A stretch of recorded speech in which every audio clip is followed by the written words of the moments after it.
Presently in our zoning code, and I went through the legislation, and each piece of legislation that changed the language or added language to our presently existing zoning code is what this is. It's again, taking the state statute and making sure our zoning code is exactly the same as the state statute. There's no, even if this doesn't pass, that just means we have something in our zoning code that doesn't apply because the state statute overrules it. So this just makes it easier that when I look at the zoning code, I know I'm giving the same advice as the state statute. Just any questions, Ralph? Yeah, just why do we even have a zoning code if we can't ever have anything different than what the state does anyway? I mean, There are some areas, not a lot of them, that they allow the state, they allow the towns to have their own ideas. Not a lot of them. Zoning codes and zoning boards and planning boards are not in favor these days. And I'm going to go on a limb, primarily because the developers don't like them.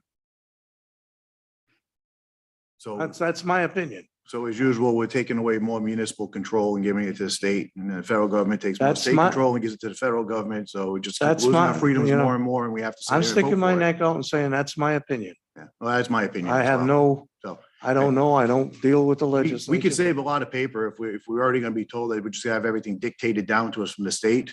We just save a lot of paper just by getting rid of all this stuff. You know, just follow what the big shots tell us to do.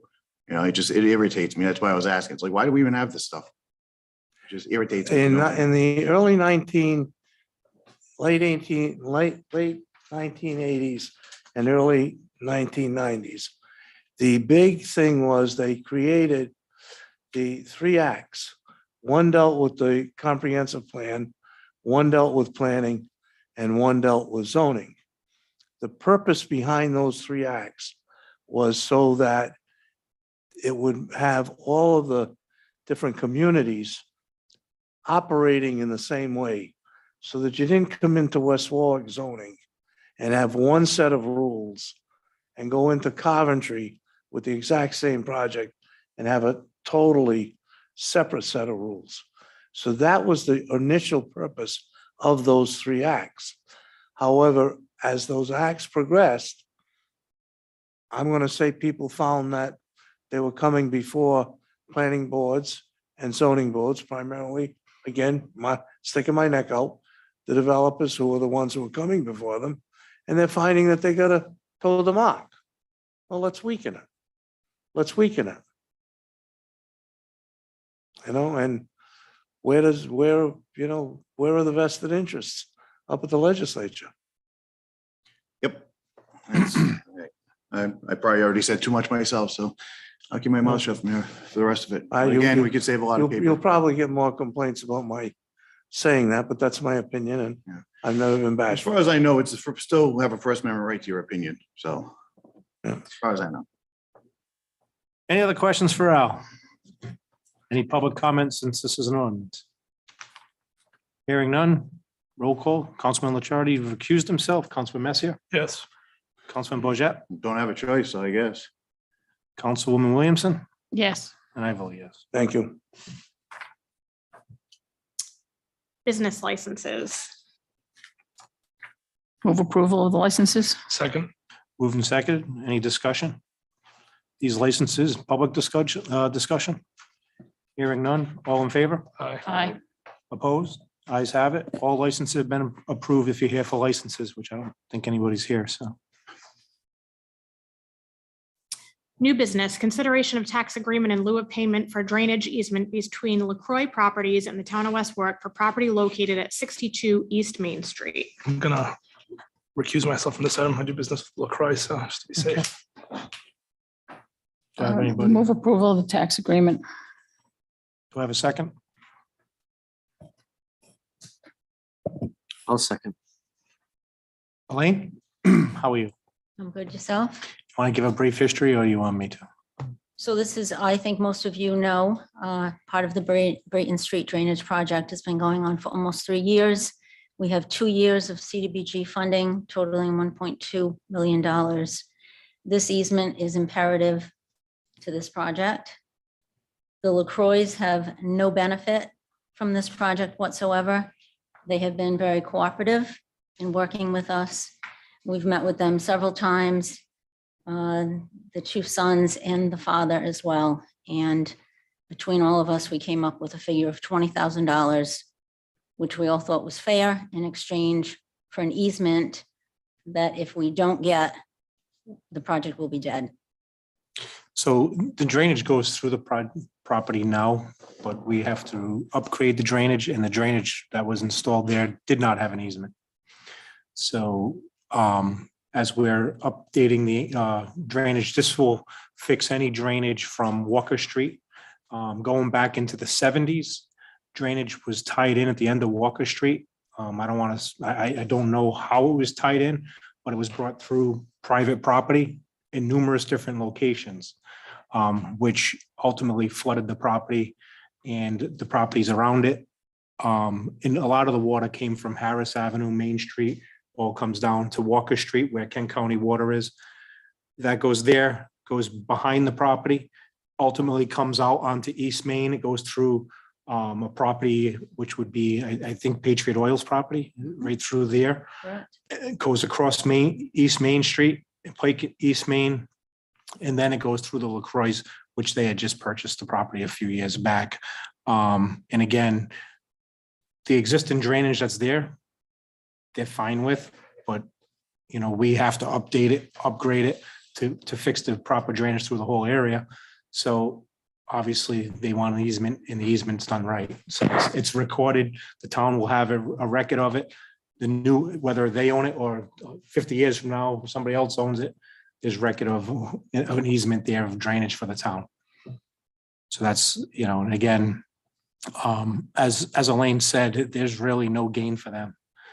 In fact, we're trying to get that part of the project done before the asphalt. We're hoping to get it. It's going to be tough. Yeah, they're probably either going to put down crushed stone or, you know, some type of a binder. They're not going to do, obviously, a final coat. We're kind of in talks with them now. Jeff Caldwell has been involved in that as well. You know, we did a study, the town did a study back in 2008 of this whole project, and the water is 75,000. really coming from Main Street. So this is actually going to benefit quite a few properties. Yeah, and there are some people that says it only benefits one, but it's benefiting Walker Street, Main Street, Harris, a lot of streets up the way that it's going to be able to handle the drainage now. And Sal has reviewed the tax agreement as well.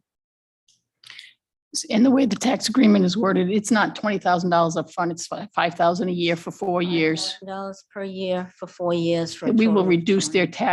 their tax bill by that amount each year for 4 years. And Right. meanwhile, they've also improved the property by putting the storage facility on there. So the town's going to actually see an increase of taxes from them with a little decrease for the first 4 years. You said this will be finished in the spring, Elaine? It will be started in the spring.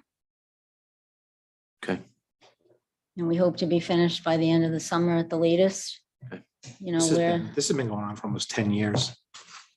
Still no construction. well, flooding has been. No, the flooding's been going on for years, but as far as even looking and having studies and trying to fix the drainage, we applied for grants numerous times, and now Yeah, you so we finally actually, got when the approved. study was done back in 2008, we actually applied for a grant through the federal government, through the Economic Development Association. They said that we would get the money back, and they never sent it to us, so Yep. no Like I said, surprise it's been going there. on for longer than 10 years, this process, and we're finally at the stage of breaking ground in the spring. So, you know, this is the last, I think this is the last piece of it, correct? It's the biggest hurdle. for sure. And the LaCroix are always good partners. I mean, they No, are yeah. conscientious Definitely have community partners, so, yes. Any questions for Elaine? Any other comments? Hearing none, all in favor? Aye. Opposed? Ayes have it. Thank you, Elaine. Resolution allowing the police department of the town of West Warwick to collaborate with non-adjacent Rhode Island municipalities and police departments through a statewide mutual aid agreement. Approval, excuse me, of the resolution. Second. Chief? Easy for Hi, you to good say. evening, ladies and gentlemen. In an effort to meet the ever-evolving needs of policing in the communities we serve, as well as to help address staffing shortages in law enforcement at the state and local level, the Rhode Island General Assembly has amended the non-emergency police powers legislation. This amended statute now allows for the sharing of services during non-emergency events with all other participating agencies throughout the state, as opposed to only those communities directly adjoining one another. I am respectfully requesting the town council consider passing this resolution, which authorizes me to sign the attached statewide mutual aid agreement, as 18 other agencies have already done. So could you explain, like, so you'd be able to get officers from other communities to like fill? We're on the wrong one. No, Oh, sorry. No, I know, but you said non-emergency, so you'd be able to fill the shifts theoretically with. No, it wouldn't be for patrol purposes. It would be for private sorry. details, not necessarily just private details, but if we had an event, say a parade, You the could Holy have Ghost Festival, the Okay. Labor Day Parade. Stuff like that. There's already legislation in effect that allows us to do that now with adjoining communities. So you'd actually, the So you're not- borders so have you're to be not- touched. So you're not taking guys off the, by doing that, you're not putting other guys down for those events. You're able to take people. Well, I think it's, the purpose of it is so if Bristol is having the 4th of July Yeah. parade, we can go and work in Bristol yeah. if we need to Exactly. do that. Okay. Yep. Or So it's just a- vice versa, yeah. But yes, but it just expands that instead of just adjoining communities, Okay. it'll be statewide for anybody that signs the statewide mutual aid agreement. Any questions for the chief? Hearing none, all in favor? No, I just was gonna ask you about, do you pick and choose who can come and who can't? I mean, how does that work? Out of the statewide mutual aid. Yeah, Yeah. so it'll be for But I all the, mean, partic- individuals. it'll be as far as the agencies that come. No, I mean, they're listed, but so if we want Ernie Levine, I mean, how does that work? It's just you put a call out to, Well, yeah, so let's say we needed officers for some big event that was happening in West Yep. Warwick. We could reach out to other surrounding communities, and they would have, obviously, I wouldn't have to, I wouldn't be able to specifically pick, I want Officer Jones from Cumberland Police Okay. Department. I would have to just reach out to, let's say, Tiverton. I need a bunch of Tiverton police officers, and I would communicate directly with the chief of police, and he or she would assign officers that were available to come and work with I us. mean, I think it's a great idea. It makes perfect sense. It really is, and it's worked very well. It's just an expansion of non-adjoining communities, for the large scale events, especially the pre-planned large scale events. Okay, thank you. Thanks. Any other comment? Hearing none, all in favor? Aye. Opposed? Ayes have it. Thank you. Thanks. Resolution authorizing payment for the purchase of town vehicles from American Rescue Plan funds. Move approval of the resolution. Second. Mark?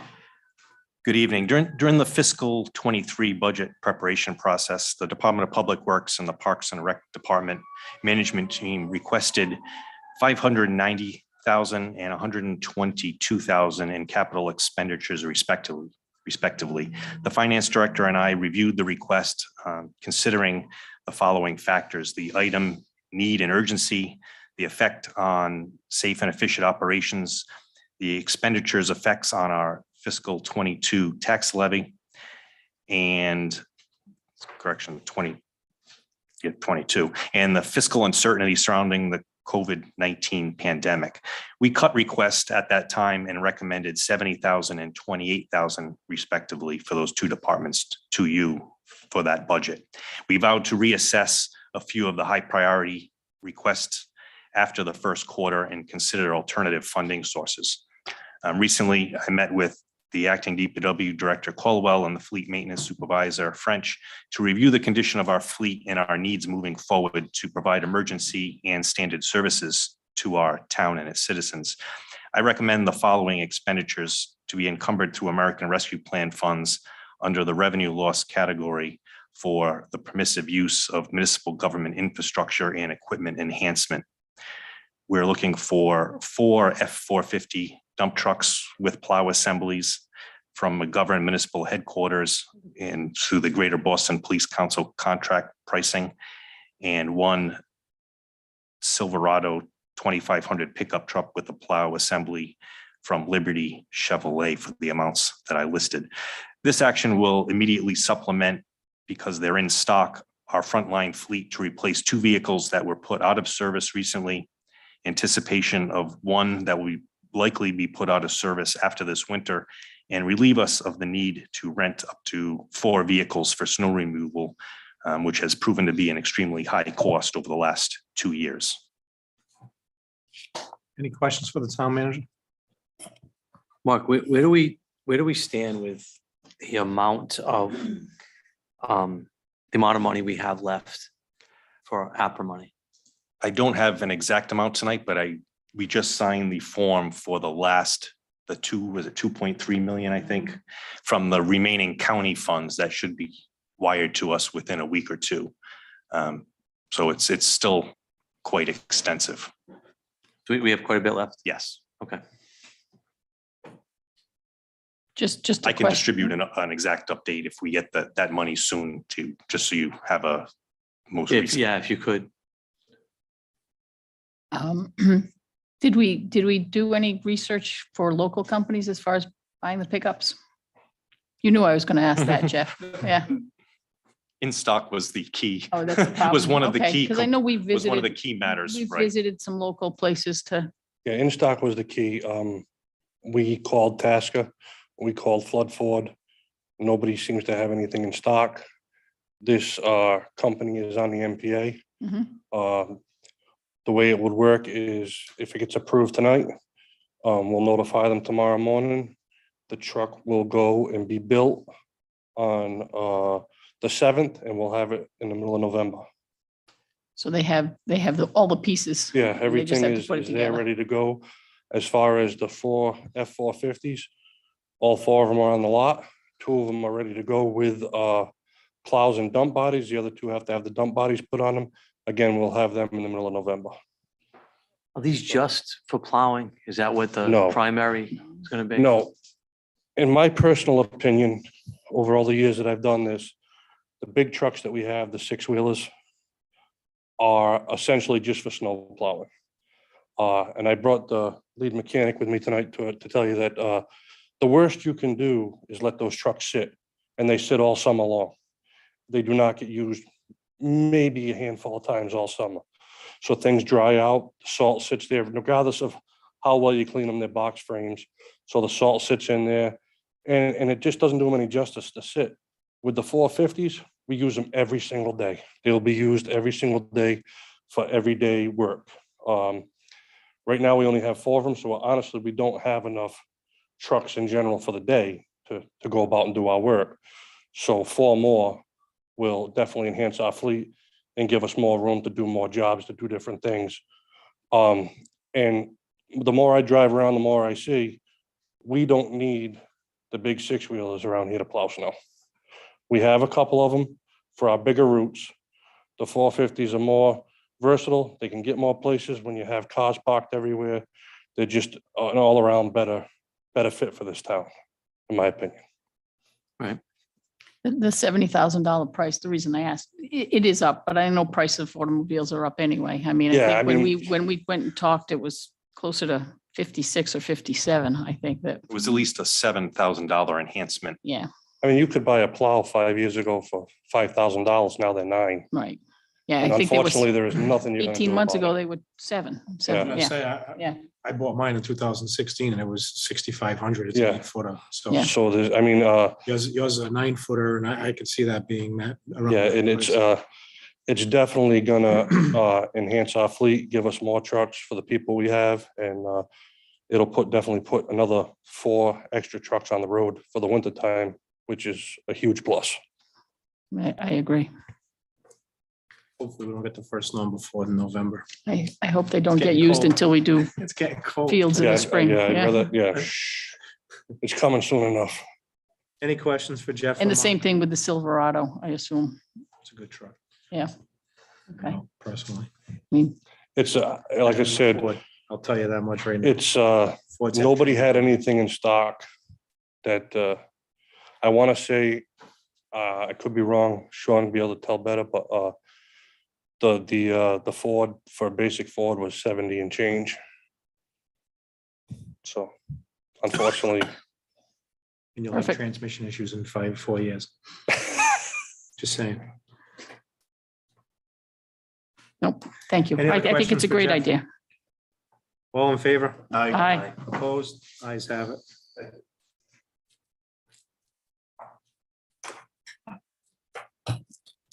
Legal counsel report discussion regarding accessory dwelling unit legislation.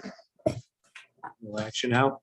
I have been inundating you with reports on the accessory dwelling units. That's because I'm so concerned about it.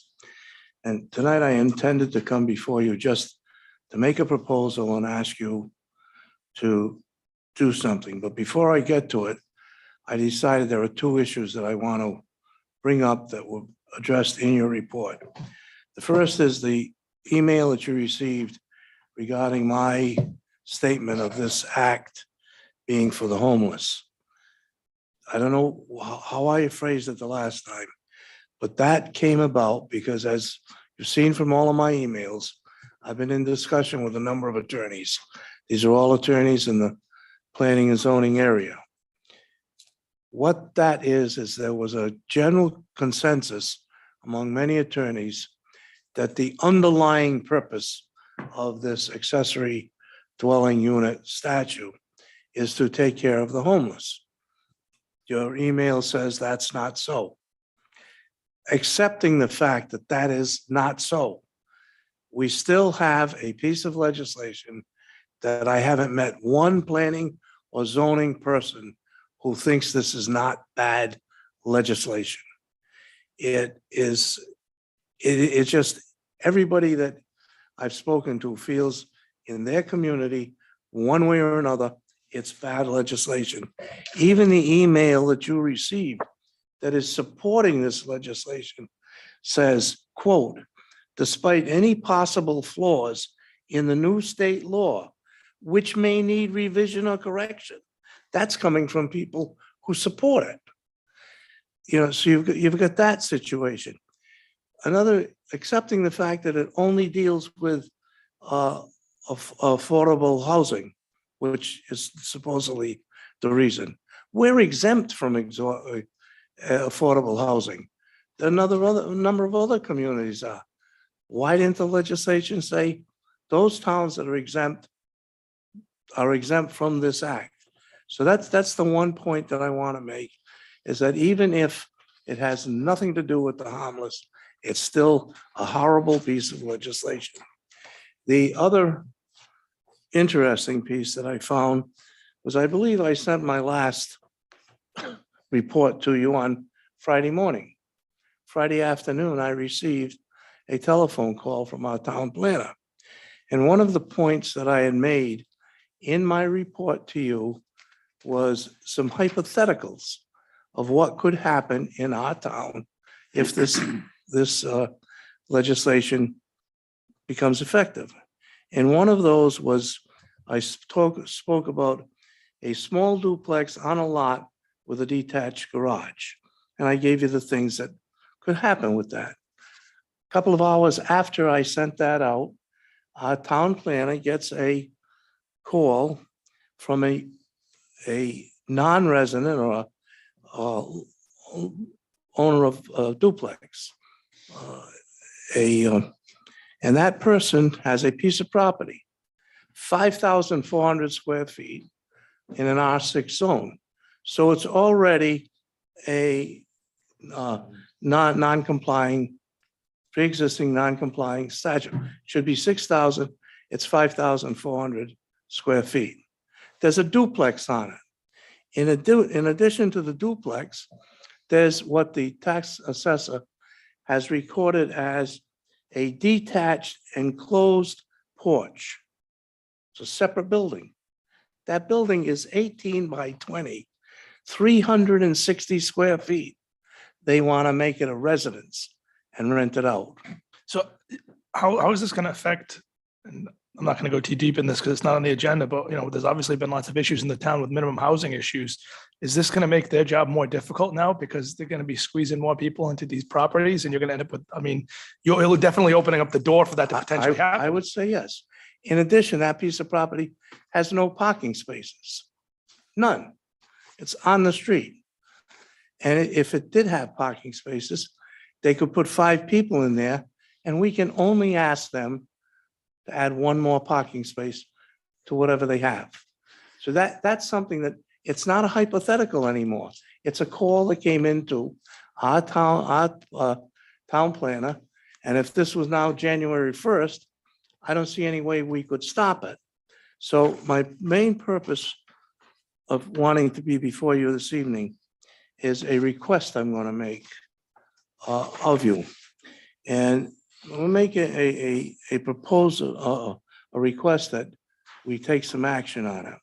And first, in my proposal, I want to tell you, in my mind, and I guess you've seen from my volume of material, I've spent a lot of time reading these statutes and trying to figure out what to do. I see 4 possibilities. One is to do nothing. My concern is that if we do nothing, the law is going to be the law, and that's what we got to live by. And I will be the first to tell you, don't ask me what it means. I have no idea. There's contradictions in it. There's things like we can't put in unreasonable dimensional requirements, but they don't tell us what unreasonable are. An example that was brought up at the planning board last night was this particular piece of property that I mentioned. It probably is violating, this porch is probably violating setback. So if we want to determine setback, what's unreasonable? Who knows? So to do nothing, I'm very much afraid of. The second thing that I originally had suggested to you in my first report was to enact a moratorium. Well, when I got to studying the act in more depth, I'm pretty sure that the act says you can't put a moratorium in. The third part is, and this I think would work. I'm not positive, because I don't think anybody's positive about any of the results of this act, but I think that you could just do away. I think the act allows you to say, we're not going to have any accessory dwellings in this town. I'm not sure whether that'll stand or not. I did not go that route because my experience with the zoning board has been that the accessory family, which you can't say anymore, family dwelling units, the zoning board, in my opinion, has done one hell of a job over the 18 years I've been here in regulating them. And so, especially now with what I'm looking at is the family unit for disabled family member, elderly family member, or family member. And I'm asking for an act, an ordinance that will limit us to that category. Is it going to stand up?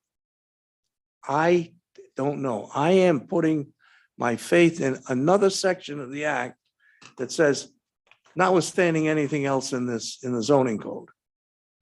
So I'm basing my hope on getting it through that we limit ourselves to accessible dwelling units for family members, disabled or over 62, or family members in general. And in the act that in the ordinance that I prepared, what I did was all of the restrictions that we had in our present code that the state law says you can't have anymore, I've stricken them out. So I've left as many of our restrictions in as I could, and those that I'm positive the state law says we can't have, I've deleted. If the council goes ahead and passes this act, I tried to think through what is the worst case scenario. The worst case scenario is somebody comes in and goes to the town planner and wants an affordable dwelling unit, and the town planner says no. The matter then goes to the zoning board, and the zoning board says, no, we're upholding the town planner. The matter then goes to Superior Court, but it doesn't go for trial. All the Superior Court does in this type of an instance is look at what the zoning board did and determine whether or not they were right. Now, my feeling is that if that should occur during that period of time where this is taking place, I'm going to see what is the position. Why is that I'll say developer or the non-residential or whoever's proposing this, taking the appeal, what is the basis for their appeal? If I see in their argument to the Superior Court or to the zoning board, hey, I think they're right. I was wrong. We can't justify this act, this ordinance under the act. We can fold. We can say, okay, we'll repeal the act and you can have it. Or we can decide, we still think we're right. And we can go forward and try and defend it. Assuming either we lose or we decide it's wrong and we want to repeal it, then my feeling is we still have a backup that we can go to doing away with all accessory dwellings. And I think that will, a couple of the attorneys that I've spoken to and a couple of the planners have said to me, why don't you go that route? We think that route is safer to stand up under the act of just saying we're not having any, as opposed to what you're trying to do and have a limited number or a limited type. And I said, that's my personal preference from my experience with our zoning board, because I have felt that the act that we've been working under all these years is a good act. Keep it as close to it as we can and give it a shot. So what I'm asking you is that I went before the planning board last night and filled them in on everything that I've been sending to you. And their end result was to give you a favorable recommendation to go forward with what I'm proposing. So what I'm asking of the council is I would like the council's authority to have my proposed ordinance, which I've sent to you, advertised for the 3 times that is required and to place it before you on November 1st. My reasoning for that is that if we place the act before you, as opposed to my coming before you and giving you a lot of basically my opinions, that's all you're getting right now is my opinions. Put the ordinance before you. It then comes up for a hearing. The public can say what they want. Whoever's here can say what they want. And you can have a full discussion. You can ask me whatever you want to ask. And if I can answer it, I'll answer it. If I can't, I can't. But that's so basically what I'm here for tonight is ask your authority to have the clerk's office advertise my proposed ordinance 3 weeks, which it has to be done, and then come before you for first reading on November 1st. So Al, my only concern with November 1st is first reading is November 1st. Second reading will be November 15th. That could be 2 different councils. Well, it depends on when the swearing in. Well, again, it could be on swearing in, but I just want to be How cautious. long after that, Sarah, is there a meeting at the council? The election's on November 8th. I mean, usually the swearing in wouldn't have, what? Because I'd have to look at our charter to determine that, but There's a chance, I mean, when I came on the council, I know that Ed Drew had one last meeting. I know last time there wasn't a meeting. I mean, it's been 2 different things. Varies, yeah. I think it just depends on how it falls. Yeah. I had one last. Yeah, it all depends on where it falls and, The state and has to certify the results of the election. Correct. Takes a little Yeah, while. yeah. I think for this, Until the election's over, the council that's sitting shall I'm sit good with again. the first and the 15th. I just didn't want to see two different I think councils. this, vote on it. I think regardless, between the 8th, that's only a week, it's only the following week. I don't think that it'll be certified by that point. Right. I really You can't can't give you a say. guess. Can't on say, that. 'cause somebody might It demand could, a there could be a recount, all recount, there could sorts be a of things, yeah. challenge, it could go into December like it has in the past. So Al, is there a problem if the first reading is the second meeting versus the first meeting of November? Then you could You still. might still have the still same have issue. situation. No, I'm just trying to play I'm devil's good. advocate. I think we'll be here the 1st and the 15th. It shouldn't be a problem. But does this have to be done before January 1st when the, Well, no, it doesn't. I just, Yeah.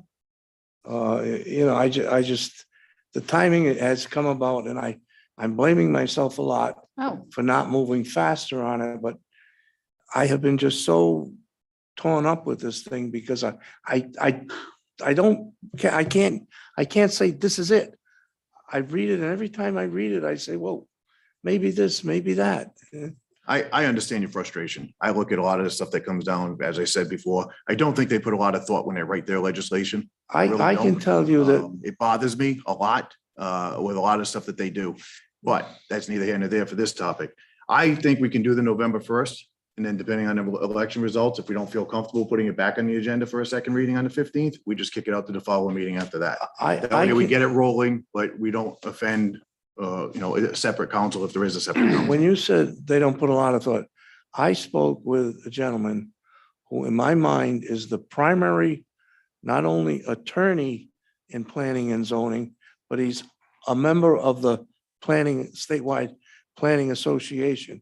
And he told me that the statewide planners went to the people who be at the State House and requested that this act be delayed so that they could do more stuff. And that came from the planners, the statewide planners.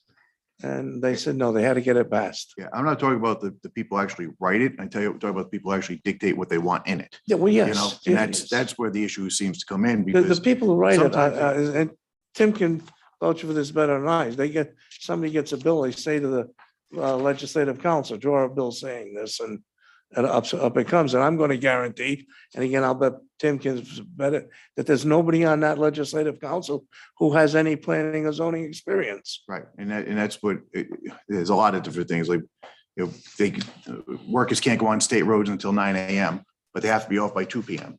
So by the time they set up all this stuff, try and do some work, they're gonna rip it all down to get off the road, and then they complain because it takes forever to do everything. Well, you're not looking at the big picture here. I on a don't lot of mean, different things, so I don't mean to again, get emotional, but this one really has me bothered. so you, there's a lot of things. you clearly have done a lot of work on this, Alan, and we all appreciate that. I have to admit, I have mixed emotions, and you and I have had that conversation. I do think that there is a place for accessory dwellings, given the way the world has changed, especially after the pandemic. So what are other communities doing? Do you know? At this point in time, the only two I know of is Foster, and they are doing nothing because they have no sewer system. So they are taking the position that if somebody comes in and wants to put 5 tiny houses on one of our 15-acre properties, the state DEM is going to Never, say, you right. can't. Hopkinton is the one that I spoke with, and this was the way Hopkinton was going to go. I can tell you that West Greenwich is very concerned, and they're batting it around because apparently in West Greenwich, a number of the homes are on wells that are failing. And they don't know, well, the act talks about hooking up the water and hooking up the sewer, but it doesn't say anything about wells. West Greenwich is concerned about putting somebody in on a lot that already can't supply the water for it. And I don't know whether you saw in the paper what's happening in Jamestown, where the lady owns the home, Right. her well went dry, but they're not hooking up. Right. And, and I think I don't want to give you an address or anything, about the example that I gave you, Right. where you start out with a 5,400 square foot lot, and you want to put a 350 square foot living accommodation? That's a two-car garage, maybe. And and you can't say only one person.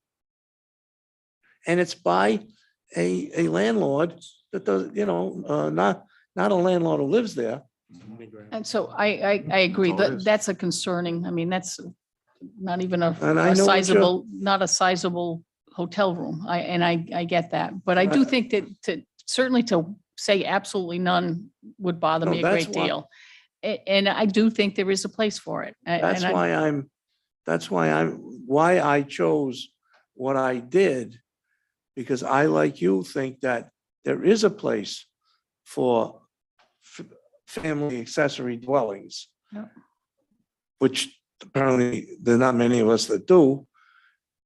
Or I shouldn't say that, those of us in the business do think, I Yeah. think there's a place for it. Right. That's why I chose that after what I think stands a better chance of just saying, we're not going to have any accessory dwellings.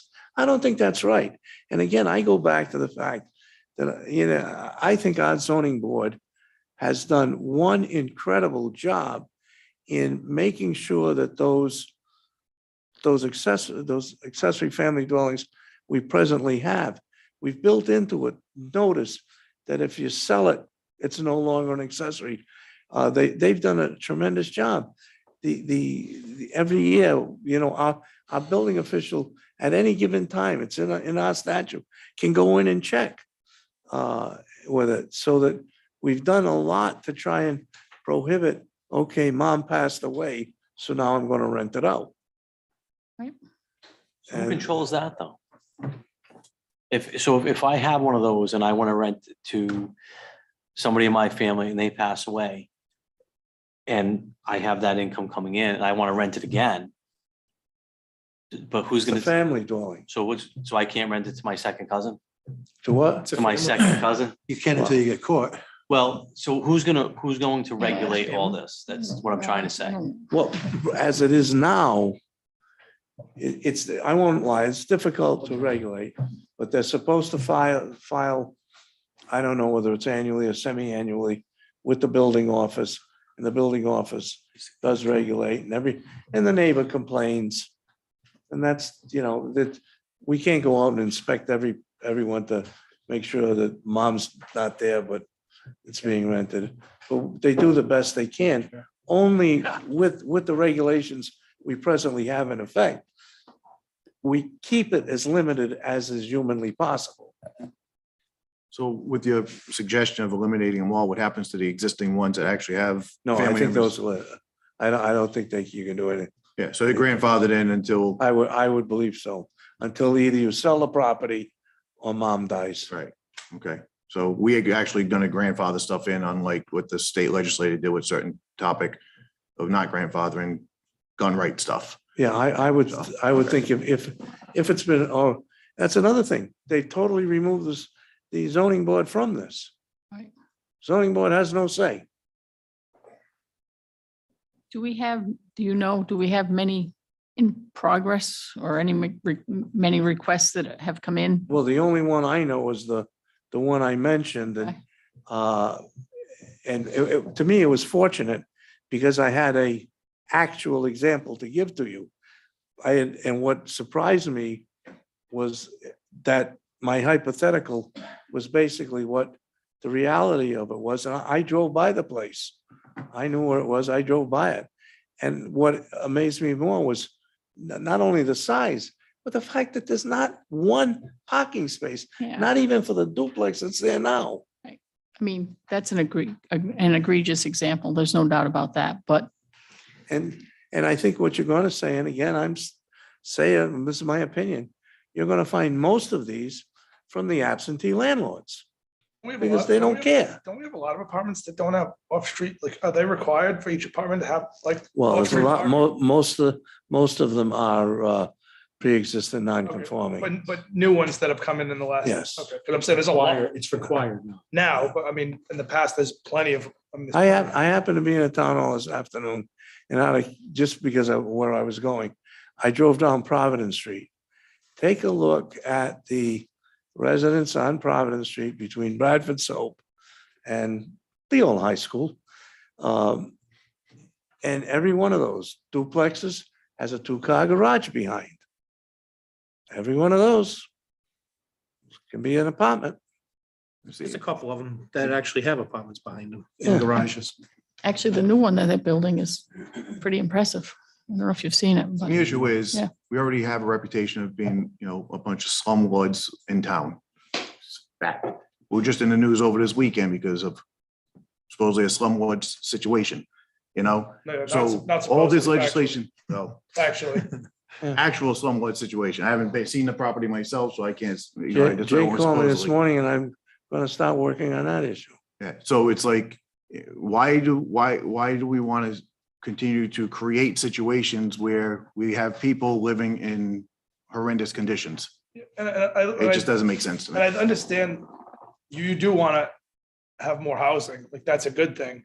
But you gotta have the right housing, because otherwise you're gonna have people living in filth and in substandard conditions. And some of the conditions are not really that much different than not having a home at all. Some of these At the places. planning board last night, Difference is a that somebody's couple- paying for the. Right, they're paying $1,400 are- for these Sorry, substandard. sorry. yeah, but those are also absentee landlords. They don't live here. They live in Massachusetts. That's a different thing than No, and what, yeah. And I agree with that, Yeah. except that the more, like, what I Yep, think the point yep. Al's making is we're gonna have more absentee landlords. Come by these because places and they go, I can put I it, can make money off of Yeah. this, so I'll spend some, yeah. get people in there, not care about it, and just make sure I get my rent every Yeah. month. at the That's the end of planning it. board last night, a couple of the planning board members felt very strongly about the effect it will have on our town. And I said to them, yeah, it's, with us, it's going to have the particular effect that we're talking about right now.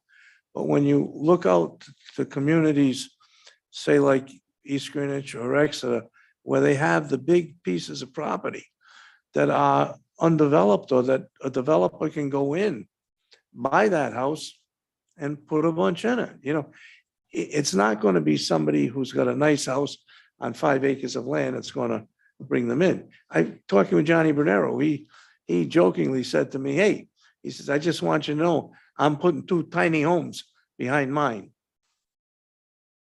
And I he, joked with you about that. what? I joked with you about that also. Yeah, I said, gee, my son can move right next door and get out of my living room. yeah, I told you I could do it. So it's, all I'm asking tonight is whether it's November or December or January, I feel that we've got to do something. And if I'm wrong, then we can go to the second step, or Is there any push to have some changes made at this, with the legislation at the State House? I mean, I have been told that the Planners Association, the state planners will go back up there, but as I said, that I know they went during the legislation and they were told no. In addition to this particular act, there are 5 other acts that were all passed under the guise of affordable housing. And, it's so. so the risk we run is that we wind up being the litigious society that we are in the courts. Well, the one good thing about, That's where we're going. being in No matter what court happens. Right. is that this type of hearing is, there is no trial. What happens is it goes to the zoning board. The zoning board holds a hearing. If, let's say, the zoning board upholds the planner and the landlord takes the appeal to the Superior Court, the only thing that goes up is we take the record, the transcript, my decision, that packet goes to the Superior Court. The attorney for the applicant, the appealing, tells the judge, submits a memo as to why our zoning board was wrong. Tim submits a memo as to why our zoning board was right. And then Tim, the judge makes a decision, correct? There's no trial or evidence or anything of that So nature. let me ask that question now before we go any further. Dave Goslin comes to town hall, applies to put a tiny house on his property. I have the land, but I get denied. Right? I feel I have enough land, but you know, the town says no. At that point, you say no, I go before the zoning board, they say no. Now I go to court. What happens for, like, I know you just explained what they do, but what are my rights? Like, if it's a state law at this point and the town is trying to proceed and we keep going back to this, state law supersedes town law.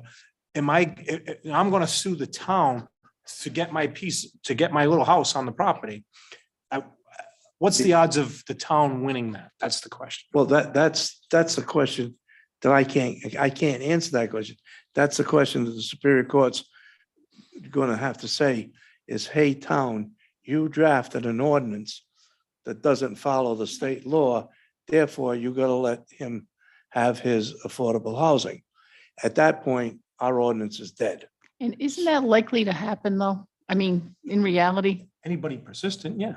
At all, and let me put it this way, and again, I'm giving a lot of opinion that. No, I Again, appreciate all the I work tend you've done to- on I it. tend to think that the major type of application we're gonna get, it's not likely to happen, because I don't think that the person who owns the particular piece of property that I gave you in my Yeah. example is going to say, you know, by the time I get done going to the zoning board and hire an attorney and going to the, and then changing that to a 360-foot, what am I gonna collect for rent?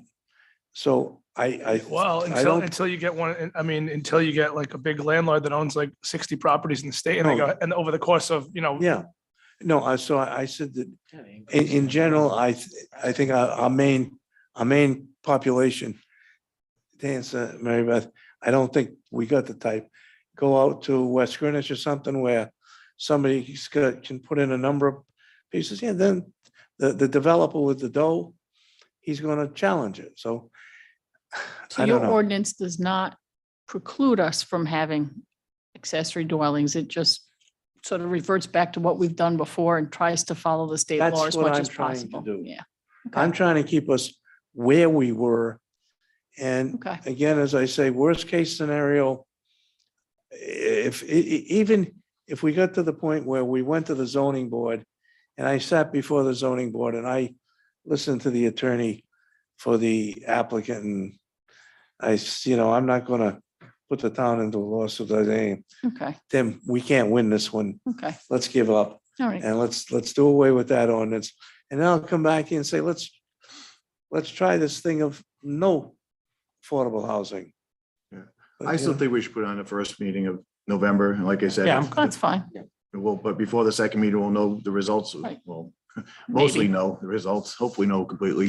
And then I also at the first meeting, those who are running can come and listen and speak at the microphone also. So it gives them an opportunity to speak on it even before the Yeah, just- election. I don't want to find myself with this person coming in, going in to see Marilyn January 3rd. Right. That's, maybe I'm overreacting to it. I don't know, but I spent too much time worrying about this town that I don't want to see this happen to it. Any other questions for Al? No. Al, thank you for your Thank time you. tonight. thank you, Al.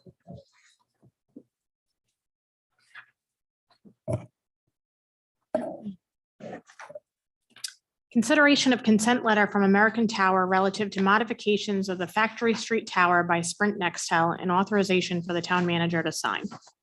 Move approval. Second, Move second. Mark, you want to give an update on this, please? Certainly. So this is regarding the cell tower located at 100 Factory Street. American Tower has authorized the Lyle Company to obtain consents on American Tower's behalf from the property owner, which is the town, required under the ground agreement that is in place since 2005.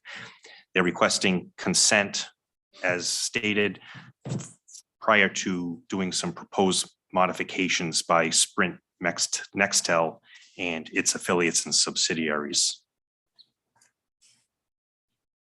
This is going up, not out, correct? According to the description attached in their plans, yes, Staying in the existing footprint. correct. What, And I just want, Because you- that's this the- has been a thorn in Yeah, I my was gonna side say. since 05, 06, because I was one who came up here as running for office and being involved in this type of business that I thought the town was crazy leasing it out at the time for the $1.1 million, knowing that at that time, I think it was 3G, 2G maybe. And I knew about 4G, not even 5. And then, you know, obviously needing more and more cell towers. And now, as you know, I've received these letters and phone calls asking if we want to lease space out, more and more space out. And I think I forward them off to you all the time, knowing what revenue can be made here on a monthly and yearly basis. How much longer do we have on the lease? When reading through this, I forget what the solicitor mentioned. It's either 20 or 25 years. And we're close, we're getting We're 16, getting close. 17. Yeah. Okay. That was- But again, this is not spreading out the footprint, it's moving the footprint. up are and we around. required to allow them to do this and how much, Yes. and Under the existing They have to contract, they come can to go us with up any but changes. about, I want to say 2019 or 2020, before COVID. The same thing happened where additional wires, not wires, excuse me, antenna were placed up there for public safety, Public safety. police and And fire. the footprint isn't actually going up, it's replacing some equipment. Do we in get the charged top for our tier. public safety antennas? I From don't them? believe so, No. not for the space. The last time when the new ones came in, it was at the expense of American Tower. And will it disrupt or will the work be done so it doesn't disrupt events that are up Right, so there? they coordinate with the fire Cranes. department's director of communication to make sure it doesn't affect the school department or any Okay. athletic Okay, programs and parking needs. There were concerns last time with the cranes being left there over football events and Exactly whatever right. over weekends. Are we gonna make sure they're not there? this Director time? Hool is aware of it and on top of it. okay.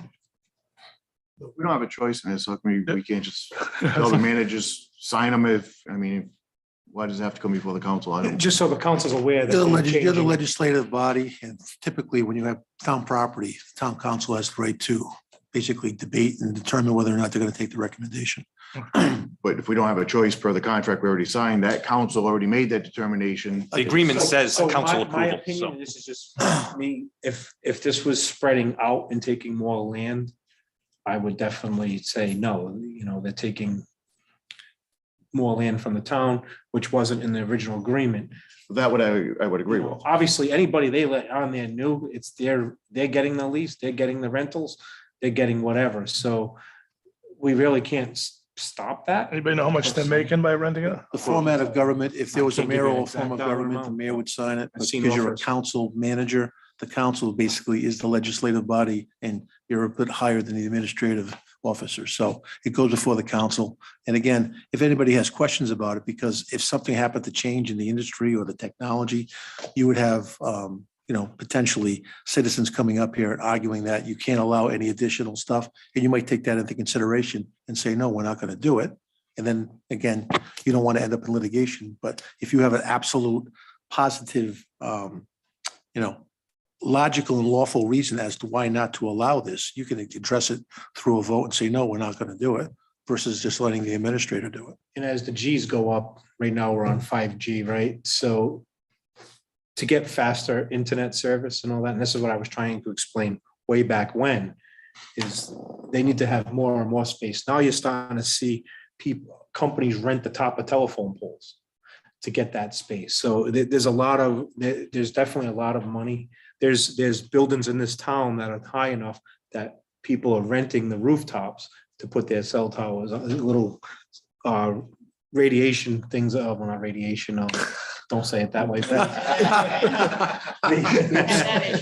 Yeah, well, Yeah. Clean that up. there is EMF, by the way, on that, if you want to do your homework on that too. But again, there is plenty of money to be made in the cell tower business right now. Yeah, guess maybe we didn't have a good deal back then. It was a great deal back then, maybe to the council that was here, $1.1 million, but it was a quick spend by 2006, so there's no money being made right now on that. I think yearly revenue is more important than a one-time revenue. I think that's what I said back then. Well, a few years, whoever's on this council can readdress it and make some more money up there, I guess. My last task. It'll come up right after you're done. Any questions or comments to the town manager? Hearing none, all in favor? Aye. Aye. Opposed? Ayes have it. Request from the West Warwick High School Music Department for sponsorship. Move approval. Second. Moving second, any discussion? Oh, I think I didn't see is it 100? Is that what they want us? Well, they're different sizes, so I looked at, I just did one for myself. I think I want to say a full page is 100, but I could be wrong. I'm gonna have to pull it up.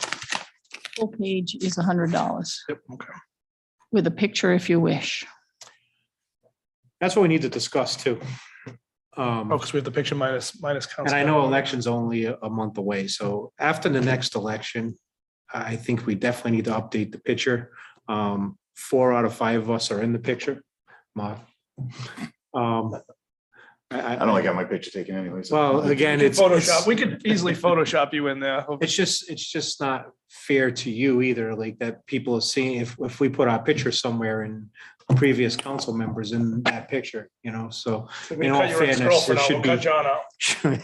And we put your head on John's head or whoever Tucker's head, and we'll just do that, but So we just give a say, huh? just give a say. Yeah, but I think for some of them, you've just Why done don't the you wait council. until public comment to address this, because you're still on new business. No, it's about the No, picture. what we're gonna put in this ad, what we're gonna put for this Yeah. ad, this specific yeah. ad. It's about the picture, but Picture in the ad versus picture on the wall. is two All right, different picture things. for this ad. What have you been? We've just used like the council logo, right? What have we been using? Yeah. yeah, we've been using the West Warwick Town I Council. mean, I know that's what it is for the football games. I see it up there. It's just West Right. Warwick Town Council. Right. Mhm. Any other comment? Hearing none, all in favor? Aye. Opposed? Ayes have it. I want to confirm that was the amount of $100. Yes. Okay. All right, thank you. All right, request from the Portuguese Americans Veterans Monument for sponsorship in the amount of $85. Move approval. Second. they're giving us Moving a second. $15 discount. I will say it's, no, it's 85 for a T sign. Right. And the tournament was supposed to happen Saturday, so it's going to be on here, but now the tournament is actually October 22nd, so we're in time now, per se, so. Any questions on that? Hearing none, all in favor? Aye. Opposed? Ayes have it. Upcoming appointments, Sewer Use Board of Review, appointment to fill vacancy as an alternate member for 3-year term. Sewer Use Board of Review, appointment to fill vacancy as a regular member for a 3-year term. And the Arctic Redevelopment Agency, reappointment or appointment for 5-year term ending October 2027. Public forum. Any public comment? Hearing none? Motion to adjourn, a motion to move into executive session. No one's hands are raised online. Second. All in favor? Aye. Aye. Moving into executive session. Thank you and have a good night. We got 5 minutes or so. Yeah, go ahead. That's why I grabbed that.